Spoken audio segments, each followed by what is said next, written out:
नमस्कार दोस्तों, एजुकेशन 24 में आपका स्वागत है। दोस्तों आज की इस वीडियो में मैं आपको ज्योग्राफी के एक बहुत ही इंपॉर्टेंट क्वेश्चन का हेडिंग बना करके दिखाऊंगा और बताऊंगा कि हेडिंग कैसे बनाया जाता है। तो आप इस वीडियो को पूरा अंत तक जरूर देखिएगा, क्योंकि इस वीडियो से आपको बहुत कुछ सीखने को मिलेगा जो आपके बीए एग्जाम में काम करेगा।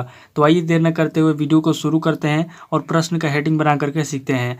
दोस्तों बीए एग्जाम में किसी भी क्वेश्चन का हेडिंग बनाने के लिए आपको क्या करना है कि सबसे पहले क्वेश्चन को पढ़ना है और पढ़ करके समझने की कोशिश करना है कि क्वेश्चन के अंदर क्या पूछा जा रहा है। क्योंकि जब तक आप क्वेश्चन को पढ़ेंगे नहीं, समझेंगे नहीं, तब तक ना तो आप उस क्वेश्चन का हेडिंग बना पाएंगे और न ही आप उस क्वेश्चन का आंसर लिख पाएंगे। तो सबसे पहले क्वेश्चन को पढ़ना है और पढ़ करके समझना है। उसके बाद दूसरे स्टेप में क्या करना है कि क्वेश्चन के अंदर देखना है कि कौन कौन से पॉइंट दिया हुआ है जिसका इस्तेमाल करके आप हेडिंग बनाएंगे। जैसे दोस्तों यहाँ पे आपका जियोग्राफी का क्वेश्चन दिया हुआ है। अगर आपको इस क्वेश्चन का हेडिंग बनाना होगा या फिर इस क्वेश्चन का आंसर लिखना होगा तो क्या करेंगे, सबसे पहले क्वेश्चन को पढ़ेंगे, पढ़ करके समझेंगे। उसके बाद दूसरे स्टेप में क्वेश्चन के अंदर पॉइंट को देखेंगे और तीसरे स्टेप में क्वेश्चन का हेडिंग बनाएंगे। तो आइए दोस्तों बिना किसी देरी के हम लोग शुरू करते हैं और क्वेश्चन का हेडिंग बना करके सीखते हैं। यहाँ पे दोस्तों क्वेश्चन दिया हुआ है कि जनसंख्या वृद्धि से आप क्या समझते हैं, इसके लाभ, हानि एवं समस्याओं का विस्तार पूर्वक वर्णन कीजिए।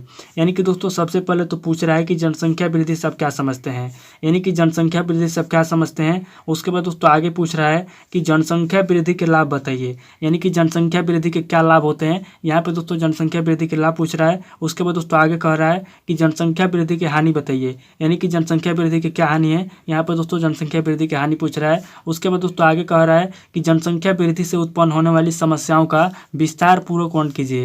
यानी कि दोस्तों सबसे पहले जनसंख्या वृद्धि के बारे में पूछ रहा है कि जनसंख्या वृद्धि क्या होता है। उसके बाद दोस्तों दूसरे नंबर पर पूछ रहा है कि जनसंख्या वृद्धि का लाभ बताइए। उसके बाद दोस्तों तीसरे नंबर पर पूछ रहा है कि जनसंख्या वृद्धि की हानि बताइए। उसके बाद चौथे नंबर पर पूछ रहा है कि जनसंख्या वृद्धि से उत्पन्न होने वाली समस्याओं का विस्तार पूर्वक वर्णन कीजिए। तो यहाँ पर दोस्तों हम लोगों ने सबसे पहले क्वेश्चन को पढ़ करके समझ लिया। अब दोस्तों दूसरे स्टेप में क्या करेंगे, क्वेश्चन के अंदर पॉइंट को देखेंगे। तो यहाँ पर दोस्तों इस क्वेश्चन के अंदर पॉइंट की बात की जाए तो यहाँ पर दोस्तों आपका पहला पॉइंट हो जाएगा जनसंख्या वृद्धि, क्योंकि दोस्तों क्वेश्चन में जनसंख्या वृद्धि के बारे में पूछा गया है। तो यहाँ पर दोस्तों आपका पहला पॉइंट हो जाएगा जनसंख्या वृद्धि। अब दोस्तों दूसरे पॉइंट की बात की जाए तो यहाँ पर दोस्तों आपका दूसरा पॉइंट हो जाएगा आप क्या समझते हैं, यानी कि जनसंख्या वृद्धि से आप क्या समझते हैं। यहाँ पर दोस्तों आप क्या समझते हैं, ये आपका दूसरा पॉइंट हो जाएगा। अब दोस्तों तीसरे पॉइंट की बात की जाए तो यहाँ पर दोस्तों आपका तीसरा पॉइंट हो जाएगा लाभ, क्योंकि दोस्तों क्वेश्चन के अंदर जनसंख्या के लाभ पूछा गया है। तो यहाँ पर दोस्तों आपका तीसरा पॉइंट हो जाएगा जनसंख्या के लाभ। अब दोस्तों चौथे पॉइंट की बात की जाए तो यहाँ पे दोस्तों आपका चौथा पॉइंट हो जाएगा हानि, क्योंकि दोस्तों क्वेश्चन में जनसंख्या की हानि पूछा गया है। तो यहाँ पे दोस्तों आपका चौथा पॉइंट हो जाएगा हानि। अब दोस्तों पांचवें पॉइंट की बात की जाए तो यहाँ पे दोस्तों आपका पांचवा पॉइंट हो जाएगा समस्याओं का विस्तारपूर्वक वर्णन, यानी कि समस्याओं का विस्तारपूर्वक वर्णन करने के लिए कहा गया है। तो यहाँ पे दोस्तों आपका पांचवा पॉइंट हो जाएगा समस्या। तो यहाँ पे दोस्तों इस क्वेश्चन के अंदर देखा जाए तो टोटल 5 पॉइंट दिया हुआ है जिसका इस्तेमाल करके हम लोग हेडिंग बनाएंगे। तो यहाँ पे दोस्तों इस क्वेश्चन के अंदर हम लोगों ने सबसे पहले क्वेश्चन को पढ़ करके समझ लिया। उसके बाद दूसरे स्टेप में क्वेश्चन के अंदर पॉइंट को भी देख लिया। और दोस्तों तीसरे स्टेप में क्या करेंगे, हम लोग तीसरे स्टेप में इस क्वेश्चन का हेडिंग बनाएंगे। तो यहाँ पे दोस्तों इस क्वेश्चन का पहला हेडिंग हम लोग क्या लिखेंगे, तो दोस्तों मैं आपसे हर वीडियो में बताता हूँ कि किसी भी क्वेश्चन का पहला हेडिंग या तो परिचय लिखेंगे, या तो परिभाषा लिखेंगे, या तो प्रस्तावना लिखेंगे, या तो भूमिका लिखेंगे। क्योंकि दोस्तों ज्योग्राफी का क्वेश्चन है, इसलिए दोस्तों हम लोग क्या करेंगे, सबसे पहले हम लोग इस क्वेश्चन का भूमिका लिखेंगे, यानी कि इस पूरे क्वेश्चन का हम लोग भूमिका लिखेंगे। यहाँ पे दोस्तों हम लोग क्या करेंगे, यहाँ पे दोस्तों हम लोग पहला पॉइंट देंगे और यहाँ पे दोस्तों पहला पॉइंट देकर हम लोग क्या करेंगे, सबसे पहले इस क्वेश्चन का भूमिका लिखेंगे। तो यहाँ पे दोस्तों हमारा पहला हेडिंग हो जाएगा भूमिका, यानी कि इस पूरे क्वेश्चन का हम लोग क्या करेंगे, इस पूरे क्वेश्चन का हम लोग सबसे पहले भूमिका लिखेंगे। अब दोस्तों यहाँ पे हम लोगों ने भूमिका लिख लिया। अब दोस्तों हम लोग क्या करेंगे कि यहाँ पे दूसरा पॉइंट देंगे और यहाँ पे दोस्तों दूसरा पॉइंट देकर हम लोग दूसरा हेडिंग क्या लिखेंगे, तो यहाँ पे दोस्तों हम लोग दूसरा हेडिंग लिखेंगे जनसंख्या का अर्थ, यानी कि हमारा जो पहला पॉइंट है हम लोग क्या करेंगे, पहले पॉइंट को ले लेंगे और पहले पॉइंट को लेकर के हम लोग दूसरे हेडिंग में लिखेंगे जनसंख्या का अर्थ, यानी कि जनसंख्या का क्या अर्थ होता है। यहाँ पे दोस्तों हम लोग लिखेंगे दूसरे हेडिंग में जनसंख्या का अर्थ। तो यहाँ पे दोस्तों हमारा दूसरा हेडिंग हो जाएगा जनसंख्या का अर्थ, यानी कि जनसंख्या का क्या अर्थ होता है। यहाँ पे दोस्तों दूसरे हेडिंग में हम लोग लिखेंगे जनसंख्या का अर्थ। अब दोस्तों यहाँ पे हम लोग क्या करेंगे, तीसरा पॉइंट देंगे और यहाँ पे दोस्तों तीसरा पॉइंट देकर हम लोग तीसरा हेडिंग क्या लिखेंगे, तो यहाँ पे दोस्तों हम लोग तीसरा हेडिंग लिखेंगे जनसंख्या का महत्व, यानी कि जनसंख्या का क्या महत्व है। यहाँ पे दोस्तों हम लोग जनसंख्या का महत्व लिखेंगे। यहाँ पे दोस्तों हमारा तीसरा हेडिंग हो जाएगा जनसंख्या का महत्व, यानी कि जनसंख्या का क्या महत्व है। यहाँ पे दोस्तों हम लोग तीसरे हेडिंग में लिखेंगे जनसंख्या का महत्व। अब दोस्तों हम लोग क्या करेंगे, यहाँ पे चौथा पॉइंट देंगे और यहाँ पर दोस्तों चौथा पॉइंट देकर हम लोग चौथा हेडिंग क्या लिखेंगे, तो यहाँ पर दोस्तों हम लोग चौथा हेडिंग लिखेंगे जनसंख्या के लाभ। यानी कि हमारा जो ये तीसरा पॉइंट दिया हुआ है लाभ, हम लोग क्या करेंगे तीसरे पॉइंट को ले लेंगे और तीसरे पॉइंट को लेकर के यहाँ पे दोस्तों हम लोग चौथे हेडिंग में लिखेंगे जनसंख्या के लाभ। यानी कि जनसंख्या के क्या लाभ हैं, यहाँ पे दोस्तों हम लोग लिखेंगे चौथे हेडिंग में, तीसरे पॉइंट को लेकर के हम लोग चौथे हेडिंग में लिखेंगे जनसंख्या के लाभ। तो यहाँ पे दोस्तों हमारा चौथा हेडिंग हो जाएगा जनसंख्या के लाभ। यानी कि जनसंख्या के क्या क्या लाभ है, यहाँ पे दोस्तों चौथे हेडिंग में हम लोग जनसंख्या के लाभ लिखेंगे। और दोस्तों क्या करेंगे कि हम यहाँ पे पांचवा पॉइंट देंगे और यहाँ पे दोस्तों पांचवा पॉइंट देकर हम लोग पांचवा हेडिंग क्या लिखेंगे, तो यहाँ पे दोस्तों हम लोग पांचवा हेडिंग लिखेंगे जनसंख्या की हानि। यानी कि हम लोग क्या करेंगे चौथे पॉइंट को ले लेंगे और चौथे पॉइंट को लेकर के हम लोग पांचवें हेडिंग में लिखेंगे जनसंख्या की हानि। यानी कि जनसंख्या की क्या हानि है, यहाँ पे दोस्तों हम लोग लिखेंगे जनसंख्या की हानि। यहाँ पे दोस्तों हमारा पांचवा हेडिंग हो जाएगा जनसंख्या की हानि। यानी कि जनसंख्या के लाभ क्या है और जनसंख्या की हानि क्या है, यहाँ पे दोस्तों चौथे और पांचवें हेडिंग में हम लोग लिख लेंगे। उसके बाद दोस्तों यहाँ पे हम लोग छठा पॉइंट देंगे और यहाँ पे तो छठा पॉइंट देकर हम लोग छठा हेडिंग लिखेंगे जनसंख्या से उत्पन्न होने वाली समस्या। यानी कि जनसंख्या से कौन कौन सी समस्या उत्पन्न होती है, यहाँ पे दोस्तों हम लोग छठे हेडिंग में लिखेंगे जनसंख्या से उत्पन्न होने वाली समस्याएं।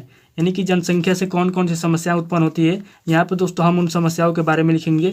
यहाँ पे दोस्तों हमारा छठा हेडिंग हो जाएगा जनसंख्या से उत्पन्न होने वाली समस्याएं। यानी कि जनसंख्या से कौन कौन सी समस्याएं उत्पन्न होती है, छठे हेडिंग में हम लोग लिखेंगे जनसंख्या से उत्पन्न होने वाली समस्याएं। अब दोस्तों यहाँ पे हम लोग क्या करेंगे कि जनसंख्या से जो भी समस्या उत्पन्न होती है, यहाँ पे पॉइंट नंबर 1 पॉइंट नंबर 2 इस तरीके से करके हम उन समस्याओं के बारे में यहाँ पे लिखेंगे। तो यहाँ पे दोस्तों हम लोग क्या करेंगे, यहाँ पे पहला पॉइंट देंगे और यहाँ पे दोस्तों पहला पॉइंट देके क्या करेंगे, यहाँ पे दोस्तों इसकी पहली समस्या लिखेंगे। जनसंख्या से उत्पन्न होने समस्याओं में पहली समस्या दोस्तों हो जाएगी रहने की समस्या। यानी कि जब लोगों की संख्या ज़्यादा हो जाएगी, जब जनसंख्या ज़्यादा बढ़ जाएगी, तो वहाँ पे दोस्तों उस कंडीशन में क्या होगा, लोगों को रहने के लिए जगह नहीं मिलेगा। तो यहाँ पे दोस्तों पहली समस्या हो जाएगी रहने की समस्या।